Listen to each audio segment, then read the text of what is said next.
So what I want to show you is that how non-magnetic current molecules can, in a sense, be magnetized upon absorption to a conventional superconductor, also not only to a conventional superconductor, also to normal metals, and in the case of superconductors, induce triplet superconductivity and the magnetically related states upon absorption. The work was done in collaboration with Yossi Paltiel, the group of Yossi Paltiel, by these excellent graduate students, and other collaborators, which I'll mention as I go along the talk.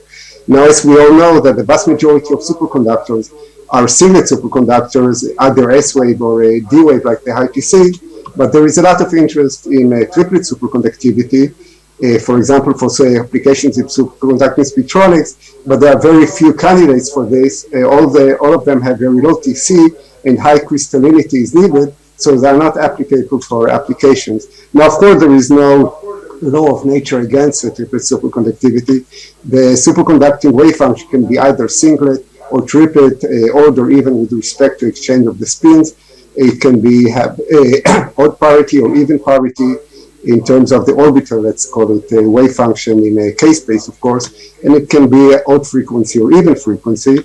And essentially, as long as the Cooper pairs or the wave function obeys a fermionic anti-symmetrization, so of course any combination can exist.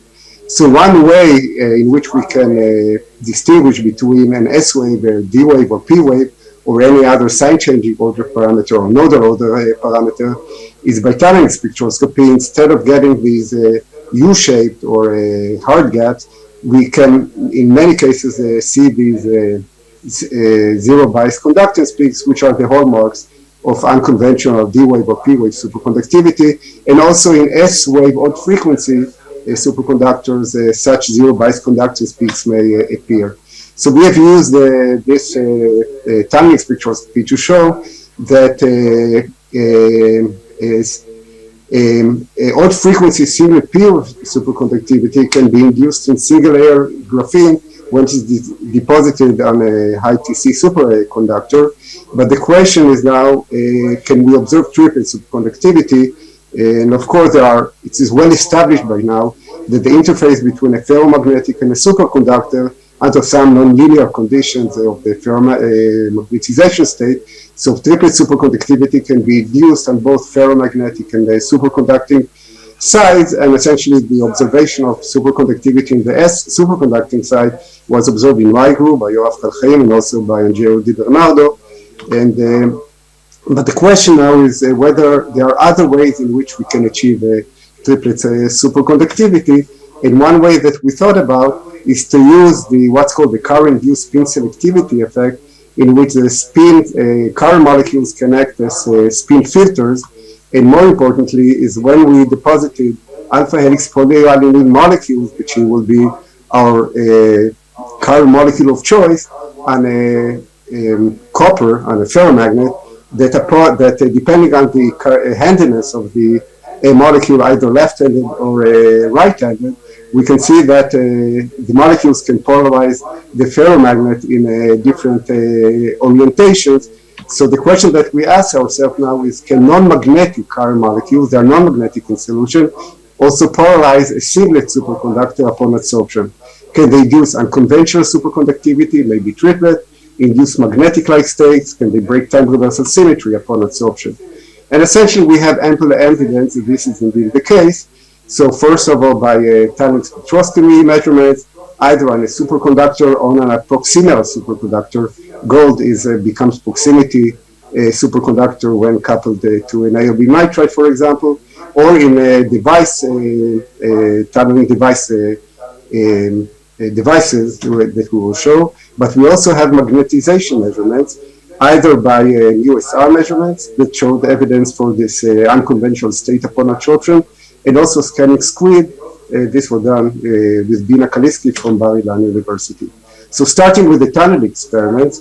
So first of all, when we take a tunneling spectra on their niobium, so of course we get these nice tunneling spectra showing the gap, and the proximity gaps are also observed on gold deposited on a niobium nitride. But when we absorb current molecules, then this can be observed by this STM topography in which we can also estimate the length of these molecules. So always we see the zero bias conductance peaks embedded in gaps, gap-like features, and both types of systems. And again, these zero bias conductance peaks never appeared above TC, so they are related to superconductivity, and they were not observed for non-chiral molecules, and we have many other control experiments. Now we could relatively well fit them, assuming a hybrid order parameter of S wave plus chiral P wave, Px plus IPy, which is spin full, which is essentially not like the Fuente prediction that is spinless. And so this is the tunneling experience with the STM. Then we also performed measurements on tunneling devices. This was in collaboration with the Hadar Steinberg, using also his dilution fridge. And Naibin Desalegn is a van der Waals superconductor with TC of 7.2K. And here we also try to test the dependence on the absorbed molecule density, and also the magnetic field and temperature dependencies of the tunneling spectra. So here we have an optical image of the device. It's an exfoliated plate and prepared gold electrodes. So without molecules, you see this nice gap. And when we deposit molecules, in this case, we had a dilute solution. So the molecules were kind of separated from one another. We don't observe a zero bias conductance peak, but we see some peaks inside the gap, which are symmetrically positioned around the zero bias position, not in terms of the height of the peaks. And when we apply magnetic field, we see that these different modes disperse for one another, essentially, so they act like magnetic impurities. In a sense, they resemble very much what's called the U-Shiba-Rusinov state, YSR state, in which a magnetic impurity exchange couples to the Cooper pair and essentially competes against the pairing interaction, and it breaks the Cooper pair, and this results in in-gap states.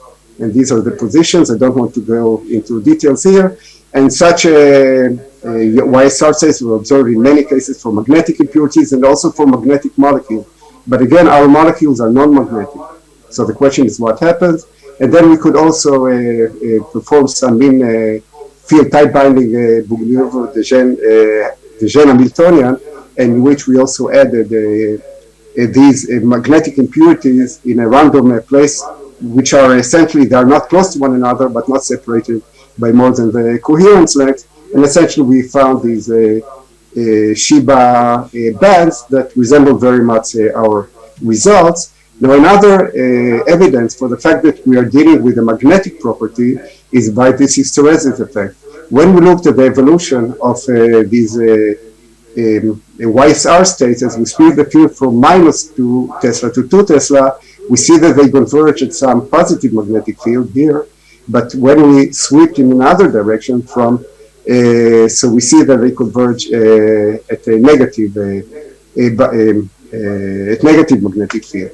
And essentially, recently just we published a paper that shows how you can show that these molecules, upon absorption, assuming some spin orbit coupling and dissipation by the Albrecht type of dissipation, that these molecules can become magnetic upon absorption and induce these in-gap YSR states. Now, the next experiment that we've done with the dense absorption, so here, essentially, the tunneling, we're not here in the tunneling regime. The junction was of high transparency, so we're really close to the Andreev spectroscopy regime. So at below TC, you see this flat line. At TC, which is about 7.2K, you see this dome structure starts appearing, which is due to the Andreev reflections.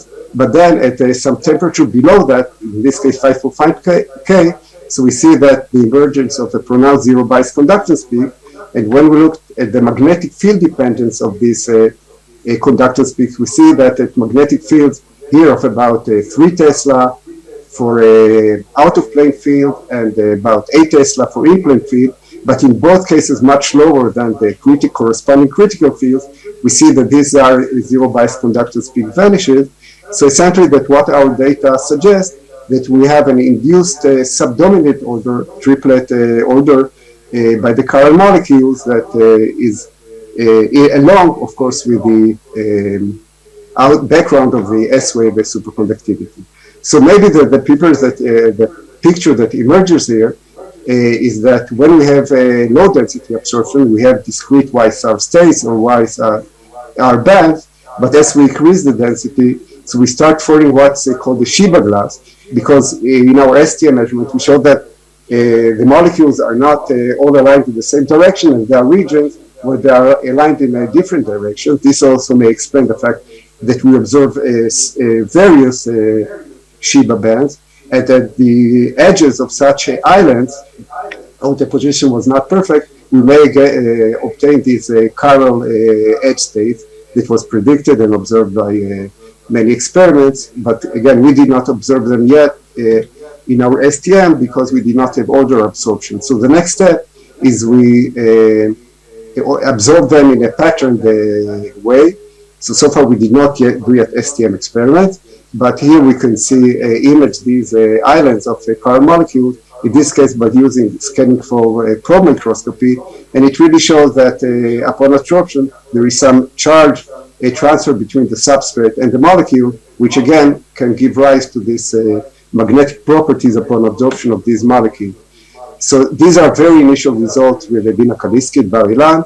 We performed scanning squid experiments, and we found that at the edges of these islands, in the susceptibility mode, we see that there is reduced demagnetization or demagnetization, maybe weaker superconductivity, and this again can be explained also by chiral edge states. But again, the next step will be to perform STM measurement, as was done by various groups, by Peter, and of course, I don't think it will get to this level, by the Hamburg group. The next thing that we wanted to check is the Meissner effect. How is it modified by these chiral molecules? So first of all, what I'll show you is that we have an unconventional Meissner effect upon absorption of chiral molecules, and we could also now get some estimation for the penetration of this a triplet order parameter into the superconductor, and also get further evidence for a broken time reversal symmetry. So this was done in PSI in collaboration with Angelo Di Bernardo and Zaher Salman, and I think that I don't need to introduce here. It was already, I think, introduced the PSI experiment. I just mentioned that we worked in a parallel magnetic field parallel to the sample. The muons, of course, are injected perpendicular, normal to the sample, and I'll just remind you that the accuracy of these measures of this measurement is about 0.1 Gauss, and there is about a few nanometer spatial resolution that we can achieve. The samples, even after absorption, were of very high quality, TC of 9.15. So these are now the results of the MUSI experiment. So above TC, these are these hollow circles. We see that the field inside the sample is just equal to the external applied field, not surprising. But now when we go below TC, in this case it was 2.8 K, so we see that there is a big difference between the field profiles for the sample, for the bare sample, the blue circles here, or the sample with the chemical molecule absorbed, which are the red circles here. And here you see kind of a blow up of that. Excuse me, 5 minutes left. Actually are within these dots, and essentially we have here two Gauss difference, and I remind you that the resolution of this experiment is 0.1. So this is a real and pronounced effect for the modification of the Meissner scale. So we have this theory with that was brought by Jacob Linder and the student. Essentially, it was they solved self-consistently the Maxwell equation and the Uzadel equation, so showing how the Meissner current change, also the gap changes inside the superconductor, and the main assumption here that the magnetic the molecules constitute an insulating spin-active magnetic layer. They also calculated the triplet-induced magnetization, and in order to perform this global field, we had some we produced some analytical model that essentially captures the main features of the theory, and essentially one of them is that we have an induced magnetization due to the a triplet conductivity. Another important factor that shows broken temperature versus symmetry, that we saw that the profiles were different from fields applied at different directions, as you can see here. So again, it's evidence for spin activity and broken time reversal symmetry. Okay, maybe we also show evidence for this also in a measurement at zero field, that we show that both the types of depolarization rates in these measurements show an increase at a temperature below TC, but not exactly at TC, but somewhere below, exactly like the zero bias conductance peaks appeared not at TC, but at somewhat below TC. And this will be my last slide. What we've done now, and this is very recent result, that we found how the weak anti-localization, typical weak anti-localization measurement on a thin gold film is modified by magnetic, by the absorption of these chiral molecules. And essentially, if we focus on the low field regime, we see that again we have hysteresis also in this case. So again, showing you again that these magnetic molecules become spin active, operate as magnets when they are absorbed on superconductors and even on metallic fields. So because I'm out of time, so this is just the summary of my talk, and I will be happy to wait for your questions. Thank you. Thanks. You are mentioning here the chiral molecules as the key, let's say, actor of the whole, let's say, talk, the whole work. Any chiral molecule is fine, or only particular ones are more suitable for observing these, let's say, transitions? Okay, first of all, also according to the model that we developed, what is important, first of all, we tried two types of main molecules. One is the polyalanine, which are about 5.5 nanometers long, and also cysteine, which is a chiral molecule, but it's not helical. So probably, what did not show that? So probably what is important is not the chirality, but also the helicity, because the helicity probably forms kind of an effective spin orbit coupling potential that together with the what we showed in the theoretical paper, together with the dissipation, it can cause this broken time reversal symmetry effect. And also, according to the paper, the longer the molecule is, also the larger the electrical dipole that is formed is larger. So then, the larger the dipole model that is formed, this is also important for the making them become like a magnetic dipole.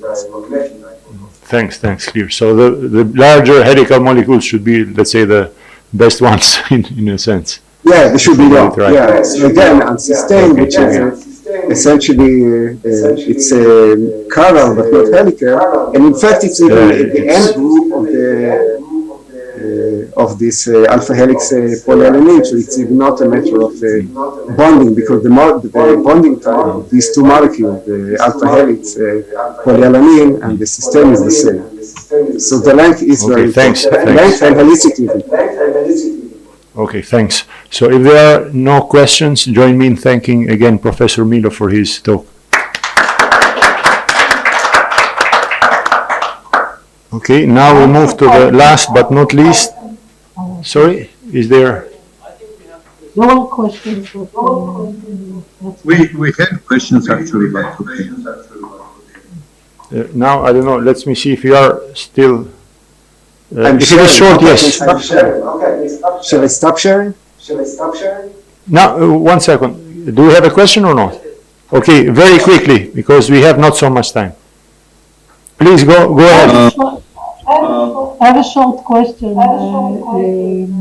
Is there some coupling between the molecules induced by the coupling to the superconductor? I mean, some kind of like an RKKY in some region. So okay, so what I showed you is that when they are relatively far apart, so we don't see the zero bias conductance peak or something that looks like